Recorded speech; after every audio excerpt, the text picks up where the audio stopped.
while it's true that change doesn't come overnight, it's also true that the clock is ticking.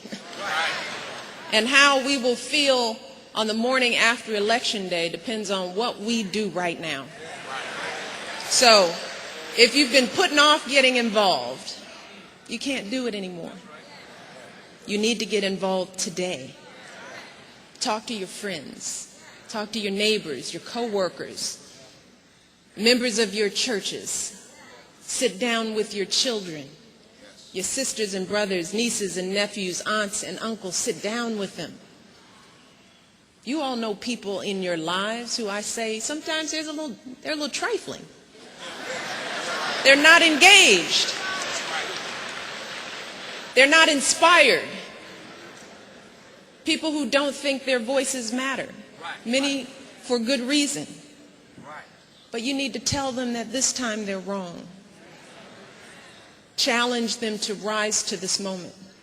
Make sure that they register to vote. And then make sure they vote. For those of you right here in the state of Ohio, you need to be registered by October the 6th. That's a date to remember, so write it down. Put it on your calendars. Just imagine if all these people show up to the polls inspired and ready to vote, and then they can't. They're turned away because they're not registered. They didn't know. We can't let that happen. So tell your congregations what the registration deadline is in your states. And then remind them of that date every single day. Our campaign even has a website to help out. And for every single state in this country, you can get on our website. In Ohio, you type in ohio.barackobama.com. And then you can go online and register there. It is so easy. And no matter who you vote for somebody. Just know that it has never been more critical that all Americans make their voices heard this time around. And I just want to say one particular word to the women in the audience today. I want to talk to my sisters one-on-one. Ladies, you know and I know and everyone here knows that when you need something done, women get it done.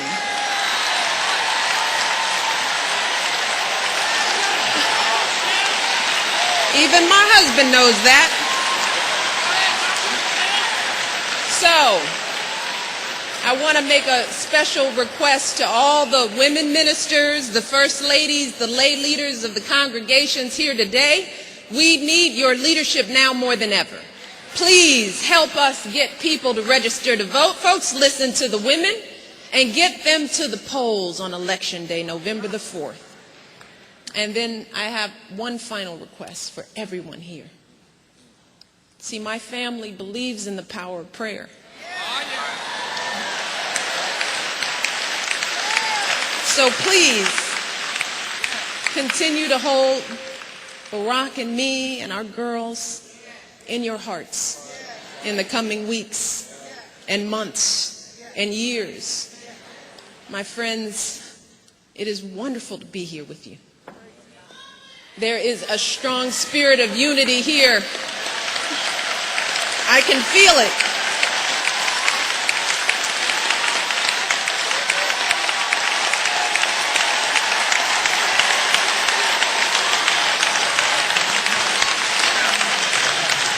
But what matters is what happens after today. When we leave here and go to our homes and our congregations, we have to work for this. Just like we have to work for anything, worth anything in life. We know this. Anything worth achieving takes effort. It takes sacrifice. And this election is no different. But it's worth it. If we win, it will be because of you. Put your hearts and your strength and your commitment and faith into this mission. You have the power to shape the outcome of this election and build the world as it should be. Remember that Jesus told us in one of the greatest speeches ever given, the Sermon on the Mount, He said, "You are the light of the world." And he told us not to hide our light, but to let it shine for all. He was telling us, essentially, get involved in this world, to open our hearts and to raise our voices and share our hopes with all the people around us, and to work for as long as it takes to make those hopes come true. That's what we're all called to do here today. If we tell all the people in our lives what's at stake in this election, if we remind them that voting is a responsibility and an opportunity, if we tell them that this time is our time, and if we get everyone we know to vote on November the 4th, then on Election Day, we will let our lights shine. We will build a better future for our daughters, for our sons, for our parents, for our grandchildren. We will finally bring the change that we need to this country that we love so much, and we will all do it together. Thank you, and God bless you.